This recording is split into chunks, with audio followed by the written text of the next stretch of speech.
September 1st, 1980. Thunder Bay, Ontario. A young man with curly hair and one leg collapses on the side of the Trans-Canada Highway. He's been running for 143 days straight. 26 miles every single day. On one real leg and one artificial leg. He's run 3,339 miles. More than the distance from New York to Los Angeles. He's crossed 6 provinces. He started as an unknown kid from British Columbia that most Canadians had never heard of. Now, the entire nation is watching. Donations are pouring in, over $1.7 million so far. Crowds gather in every town to cheer him on. He's become a national hero. But on this day in Thunder Bay, he can't run anymore. The cancer that took his leg has returned. It's in his lungs now. He can barely breathe. His name is Terry Fox. He's 21 years old. And he's about to deliver news that will break Canada's heart. "I guess I've run as far as I can go," he tells reporters, struggling to speak through tears and labored breathing. He started the Marathon of Hope on April 12, 1980, dipping his artificial leg in the Atlantic Ocean in St. John's, Newfoundland. His goal: run across Canada to raise money for cancer research. A marathon every single day. Over 5,000 miles total. He made it 3,339 miles before cancer stopped him. He died 9 months later, on June 28, 1981. He was 22 years old. That should be the end of the story. A tragic tale of courage that ended too soon. But it's not the end. It's just the beginning. Today, more than 40 years after his death, Terry Fox is still running. The Terry Fox Run happens annually in over 60 countries. It has raised more than $850 million for cancer research. Children who weren't born when Terry died run in his honor. Cancer researchers work with funding that exists because a kid decided to run across Canada on one leg. This is Terry Fox's story, not just what he did, but why it still matters. Terrence Stanley Fox was born July 28, 1958, in Winnipeg, Manitoba. His family moved to Port Coquitlam, British Columbia, when he was young. Terry wasn't naturally gifted at sports. He was small, not particularly fast or strong. But he had something else, determination that bordered on stubbornness. He simply refused to quit. In grade 8, he tried out for his school basketball team. He was cut, so he practiced relentlessly and tried out again the next year. Cut again. He kept trying. By grade 10, he finally made the team. He became known not for talent, but for effort. He was the player who dove for every loose ball, who never stopped hustling, who played with complete heart even when the game was lost. His high school basketball coach later said, "Terry wasn't the best player, but he was the hardest working. He simply would not be denied." This determination, this refusal to accept defeat, would define everything that followed. March 1977. Terry was 18, a first-year student at Simon Fraser University, still playing basketball. After a car accident, he noticed pain in his right knee. He thought it was from the accident. But the pain didn't go away. Doctors examined him. X-rays. Tests. Then the diagnosis that changed everything. Osteogenic sarcoma. Bone cancer. In his right knee. The cancer was aggressive. The treatment was radical. Amputation. His right leg would have to be removed 6 inches above the knee. Terry was 18 years old. An athlete. Active. Healthy. Suddenly facing the loss of his leg and a cancer diagnosis with a survival rate of only about 50%. Why me? Would have been a reasonable question. Terry did ask it briefly, but he quickly moved to a different question. What can I do? Terry's leg was amputated on March 9, 1977. The surgery was successful, the cancer appeared to be contained. But he faced months of chemotherapy, with all its brutal side effects. During his treatment at the British Columbia Cancer Control Agency, Terry saw other cancer patients, children, elderly people, young adults like himself. He saw their pain, their fear, their suffering.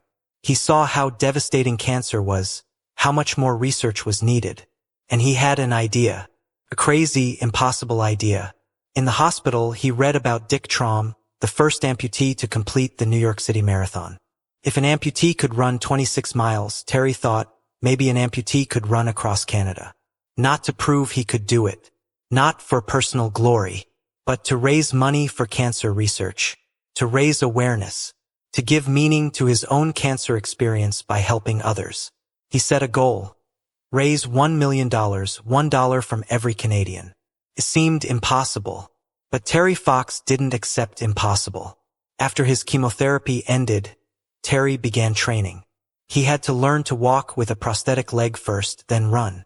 Running with a prosthetic leg isn't like normal running. The artificial leg doesn't flex naturally. There's no spring in the ankle. Every step requires compensating with the other leg. The motion is awkward, inefficient, exhausting. Terry's running style would become distinctive.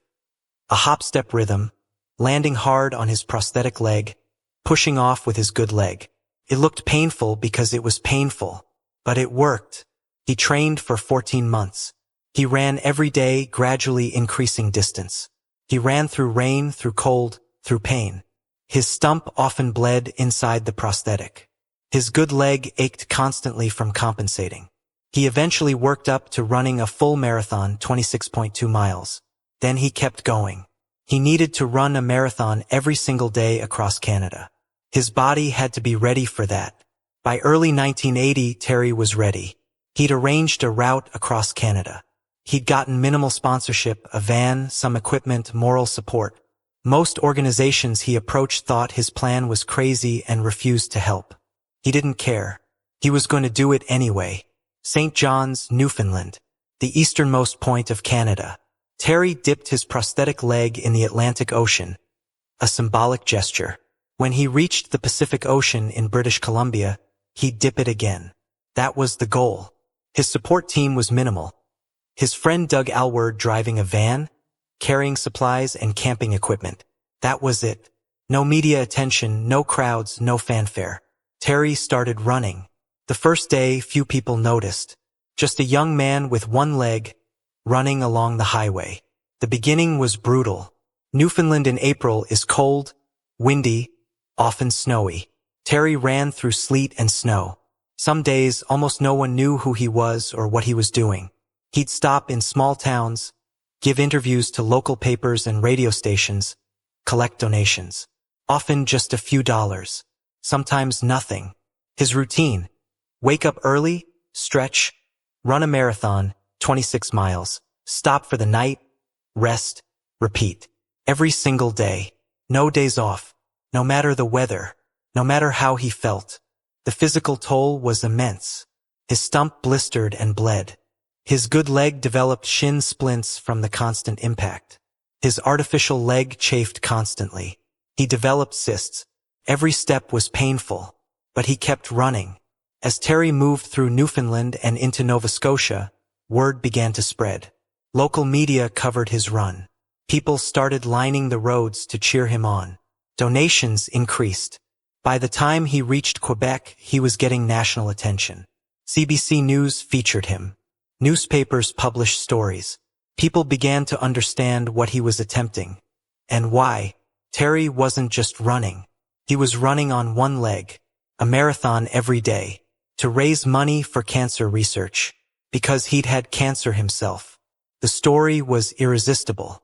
Canadians began to rally behind him. When Terry reached Ontario, Canada's most populous province, the Marathon of Hope exploded into a national phenomenon. Crowds grew. Hundreds, then thousands of people lined routes through towns. Children held signs. People donated. Schools organized fundraisers. Corporations started contributing. In Toronto, a huge crowd gathered. Terry was overwhelmed by the support. The shy kid from British Columbia was becoming a national hero. Donations surged. By early August, he'd raised over $1 million, his original goal. But he kept going. Why stop? More money meant more research. More research meant more lives saved. He pushed the goal higher, $24 million. $1 from every Canadian. Canada's population was about 24 million. Despite the growing fame and support, the actual running was torture. Terry averaged 26 miles per day. Every day. For 143 days. That's 3,339 miles total. His body was breaking down. The repetitive impact on his good leg caused chronic pain. His stump was raw and infected much of the time. He developed tendinitis. His artificial leg constantly needed repairs. Some days he could barely stand. But he ran anyway. When asked how he did it, Terry said, "I just keep running. That's what I do. I've gone too far to quit now." He was driven by the memory of cancer patients he'd seen in the hospital, by children suffering through treatment, by the knowledge that cancer research needed funding. Every painful step was for them. By late August 1980, Terry had crossed 6 provinces and was making his way through Ontario. He'd raised over $1.7 million. The nation was watching. He was on track to reach the Pacific Ocean. But he'd been feeling increasingly unwell. Shortness of breath, chest pain, persistent cough. He pushed through it, attributing it to exhaustion. On September 1st, near Thunder Bay, he couldn't ignore it anymore. He couldn't breathe properly. The pain was too severe. He stopped running. For the first time in 143 days, Terry Fox stopped. Tests revealed the devastating truth. The cancer had returned. It was in his lungs. His marathon of hope was over. When Terry announced he had to stop, Canada was heartbroken. This wasn't how the story was supposed to end. He was supposed to reach the Pacific, supposed to complete the journey. But Terry's incomplete run inspired something remarkable. The day after his announcement, donations to the Marathon of Hope surged. A spontaneous national telethon raised millions. Corporations contributed. Children sent allowances. Canadians who'd never donated before gave whatever they could. By February 1981, Terry's Marathon of Hope had raised $24.17 million. $1 for every Canadian, plus change. He'd achieved his goal, even though he couldn't finish running. Terry returned to British Columbia for treatment. Chemotherapy, experimental treatments, anything that might work. He remained optimistic publicly. "I'm going to beat this," he told reporters. "And when I do, I'm going to finish the Marathon of Hope." But privately, he and his family knew the odds. Lung cancer in someone who'd already had osteogenic sarcoma was extremely serious. Terry fought. He endured brutal treatments. He tried to stay positive. Canada prayed for him. On June 28, 1981, 9 months after stopping his run, Terry Fox died. He was 22 years old. The nation mourned. Flags flew at half-staff. Memorial services were held across Canada. The Canadian government gave him a state funeral, an honor rarely bestowed on anyone, let alone a 22-year-old. Terry Fox had run 3,339 miles on one leg. He'd raised millions for cancer research. He'd inspired a nation. And then he died. It was tragic, heartbreaking, unfair. But it wasn't the end. Shortly after Terry's death, his family and friends established the Terry Fox Foundation to continue his mission. The first Terry Fox run was held on September 13, 1981. The concept: a non-competitive run, no entry fees, just donations. People run, walk, or roll in wheelchairs, whatever distance they can. All funds raised go to cancer research.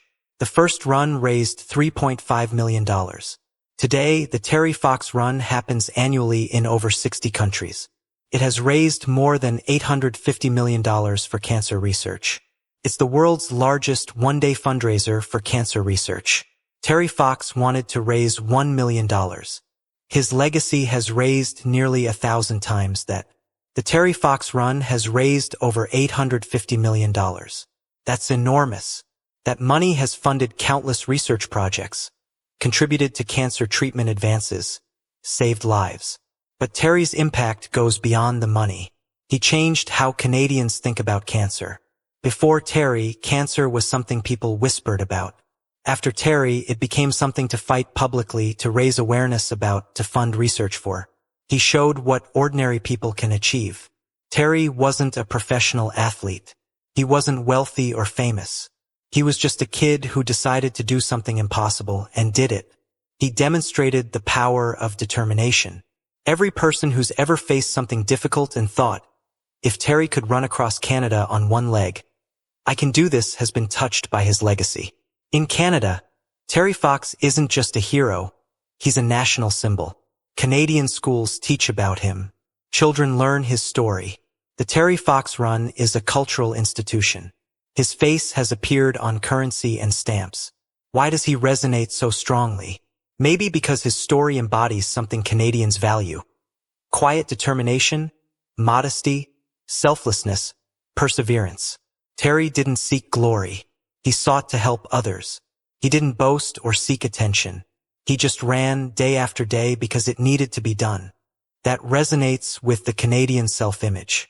But Terry's story isn't just for Canadians. The Terry Fox Run happens in over 60 countries because his message is universal. One person can make a difference.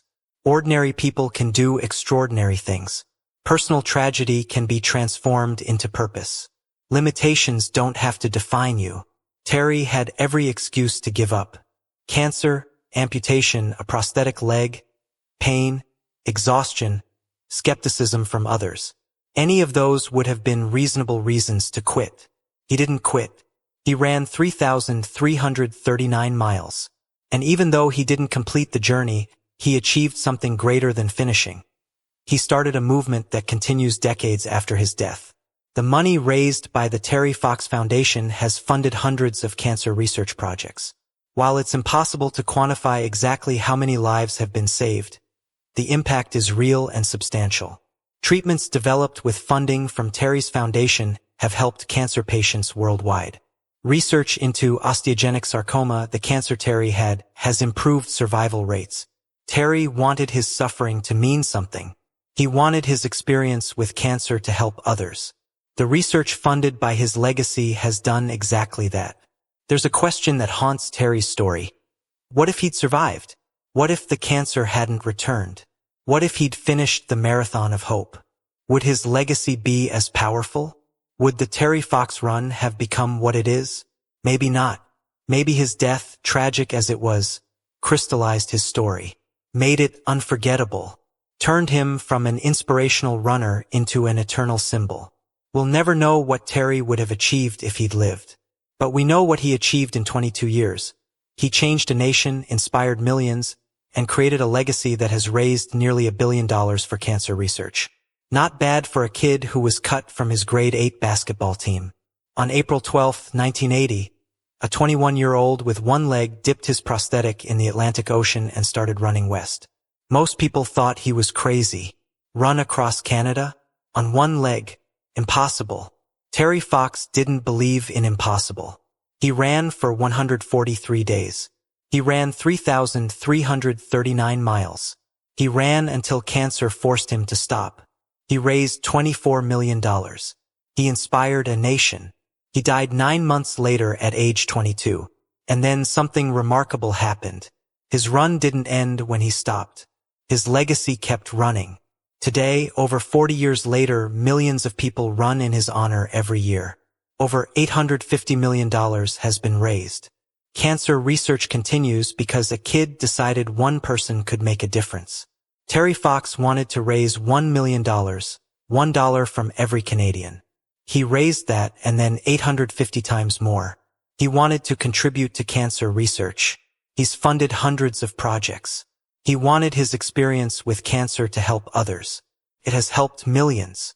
He didn't finish his marathon of hope. Cancer stopped him 3,339 miles in, still over 2,000 miles from the Pacific Ocean. But he didn't fail, because the marathon of hope never ended. Every year, when people run in the Terry Fox Run, they're completing his journey. Every research breakthrough funded by his foundation is him reaching the Pacific Ocean. Terry Fox ran as far as his body could carry him. Then the world picked up where he left off and kept running. He's still running. Through everyone who runs in his honor. Through every researcher funded by his foundation. Through every cancer patient whose treatment improves because of research he made possible. Terry Fox, 22 years old, one leg, 3,339 miles, $850 million raised, millions inspired. The marathon of hope continues.